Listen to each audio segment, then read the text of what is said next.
বড় একটা চ্যালেঞ্জিং ব্যাপার যা কিনা কোনোদিন আপনারা দেখেন নাই ভাই, আমিও দেখি নাই। নাকের ভিতরে টিস্যু কিংবা তুলা দিয়া মেকআপ করতে হইব, এটা তো আমার জীবনে অনেক বড় চ্যালেঞ্জ। এই চ্যালেঞ্জটা যদি আমি কমপ্লিট করতে পারি তাইলে মনে করবো আমি আসলে মেকআপ আর্টিস্ট হয়ে গেছি।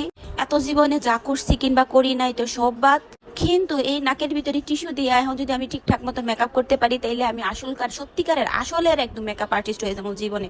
আমার লাগে আর লাগবো কে বলেন? কে লাগবো? আপনি লাগবেন, সাহস আছে আপনাকে? জীবনও সাহস নেই। এইদিকে আমার ধুম বন্ধ হয়ে যায় অবস্থা। নাকের ভিতরে এভাবে টিস্যু দিয়ে মেকআপ করা সত্যি আপনারা তো মনে মনে হাসতেছেন বা আমার ভিডিও দেখে হাসবেন। এইদিকে আমার ধুম বাইরে যায় অবস্থা, কারণ ধুম বন্ধ করে কতক্ষণ থাকা যায় কোন? আপনারা কবেন যে না ওই যে টিস্যুর সাইডটা ফাঁকা আছে ওদিক দিয়ে নিঃশ্বাস নেওয়া যায়। ভাই এত বড় ফাঁকা দেওয়ার নিঃশ্বাস নিতে গেলে অবস্থা খারাপ হয়ে যায়, আর ওই একটু ফাঁকা দেয় কেমনি আমি নিঃশ্বাস নিবো কোনছে? তো কথা হলো কথা না, আমি চ্যালেঞ্জটা ডান করে আলাইছি, আমি নাকের ভিতরে টিস্যু দিয়ে মেকআপ করে আলাইছি। আর এটা কি হইলো কি বুঝাইতে চাইলো, কি হইলো না হইলো কিছুই বুঝি নাই, আমার মাথার